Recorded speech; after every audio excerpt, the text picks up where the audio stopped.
म्यानी।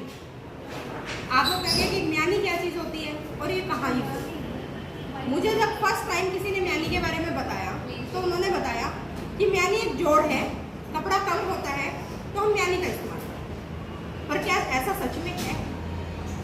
आज मैं आपको एक सिंपल जेंट्स अंडरवियर की ड्राफ्टिंग बता रही हूँ और उसी में मैं आपको बताऊंगी कि म्यानी का इस्तेमाल हम कैसे करते हैं। तो कोई भी जेंट्स अंडरवियर बनाने के लिए हमें सबसे पहले मेजरमेंट्स चाहिए।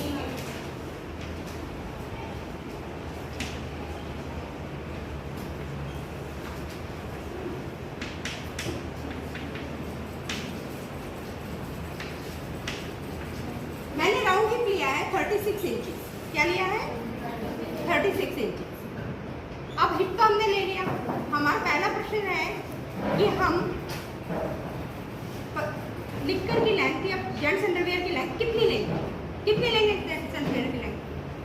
कॉमन सेंस है, जितना हमारी क्रॉच की लंबाई होती है उससे थोड़ा सा ज़्यादा तो रहेगा ना निक्कर, बाकी एज पर रिक्वायरमेंट हो सकता है। ज़्यादातर आपको कस्टमर नहीं बताता है कि उसको निक्कर कितना लंबा चाहिए, तो हमें कैसे एज्यूम कर लिया है आपको मैं बताऊंगी। पहले मैं फिगर से क्लियर करती हूँ कि हम जेंट्स अंडरवियर कैसा होता है।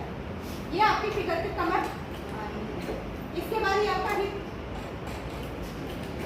है ना, और जो ये बीच की सिलाई होती है इसे हम कहते हैं क्रॉच। क्या कहते हैं? क्रॉच। और इसके बाद ये आपका होता है टांग। यही होता है ना? यही होता है? Yes ma'am. इसमें ये मेरे निक्कर की लंबाई है ना, और ये है मेरी क्रॉच लेंथ। ये क्या है? क्रॉच लेंथ।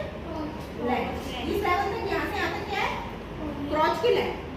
कोई भी निक्कर पहनेगा तो उसकी सबसे पहले क्रॉच लेंथ तो पूरी होनी जरूरी है। Yes ma'am. क्रॉच लेंथ का साइज का हमारा स्टैंडर्ड फार्मूला है हिप का तीसरा जमा में 1 इंच। कितना है? हिप का 3 प्लस 1 इंच।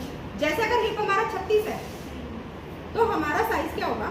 हिप का तीसरा यानी 36/3 इज इक्वल टू कितना हुआ? 36/3 बराबर 12, और 12 में 1 जमा किया 13। अब हम निक्कर की लंबाई कितनी लेंगे? कोई 1 इंच ज्यादा ले सकता है, कोई 2 इंच ज्यादा। मानो मैंने 2 इंच ज्यादा ले ली तो 13 और 2 15। मेरे को निक्कर की लंबाई तैयार कितनी चाहिए? 15।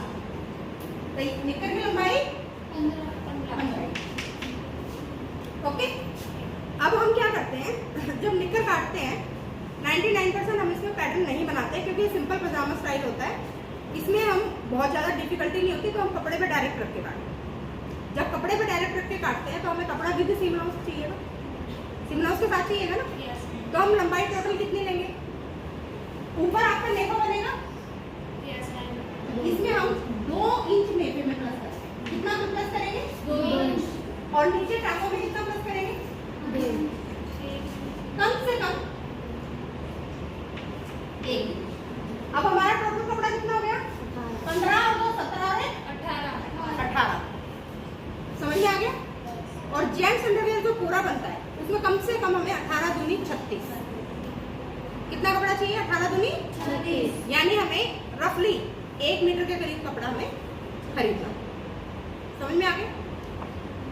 अब हम इसकी ड्राफ्टिंग सिखाते हैं। आपको गारमेंट का स्ट्रक्चर पता चल गया, अब इसकी ड्राफ्टिंग सिखाते हैं। हमने सबसे पहले क्या ली थी? फुल लेंथ कौन से लेंगे अब हम? वैसे हम इसको विदाउट सीम हाउस सिखाते हैं, मैं आपको विद सीम हाउस सिखा रही हूँ। हमने पूरी 18 इंच लंबाई ले ली जो हमने आइडेंटिफाई की। कपड़ा लिया, उसको फोल्ड करके रखना है 18 इंच। क्लियर? अब आपने यहाँ पे आसन ले लिया। कितना आसन आएगा हमारा? कितना? तीसरा जमा 1 इंच तो हमारा तैयार था, और प्लस में 2 इंच किसका? नेफे का। आपको यहाँ से यहाँ पे कितना लेना है? इसके लिए दूसरा तरीका ये है कि आप यहाँ पे पहले नेफे का 2 इंच छोड़ दो और इसको ले 13, ठीक है? या 13 जमा 2 15 दोनों ही चीजें ठीक है। चाहे 13 ले लो या 13 जमा 2 15 ले लो, या नेफे का लो। क्लियर? ये भी हमारा इतना ही हो गया। ये यहाँ से सीधा, ये हमारा कितना होना चाहिए? इसका साइज है कि कम से कम हमें इसको हिप का तीसरा जमा 1 इंच लेना हिप का तीसरा जमा 1 इंच। इसको कंफर्म में आप उसको 1.5 लेना चाहते हो, 2 लेना चाहते हो, वो आपके कस्टमर की रिक्वायरमेंट है कि वो कितना ढीला पहने। इसके बाद ये मेजरमेंट आने के बाद ये हमारा ये यहाँ पे ऐसे डिजाइन आता है, क्योंकि हमारी ये लंबाई और ये लंबाई ऑलमोस्ट सेम ही आती है। आ गया।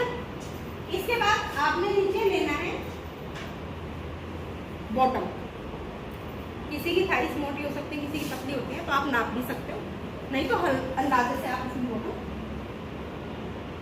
ले सकते हो। क्योंकि जेंट्स अंडरवियर अगर आप कॉटन का बनाते हो तो ये ढीला ही होता है, बहुत टाइट नहीं रखने का।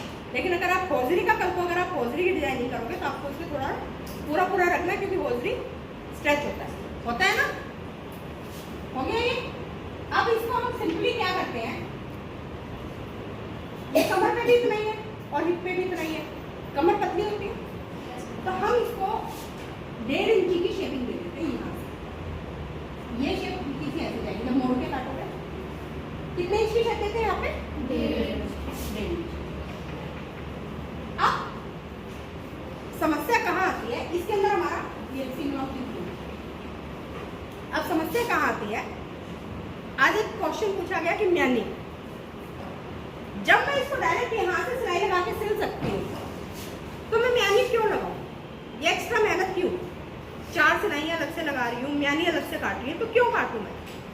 किसी के पास है इस बात का जवाब? मैं बताती हूँ। अगर मैं मॉडर्न बच्चों से बात करूं तो उनको पता होगा कि इनके यहाँ नमाज पढ़ने के लिए कपड़े के अंदर म्यानी होना जरूरी होता है।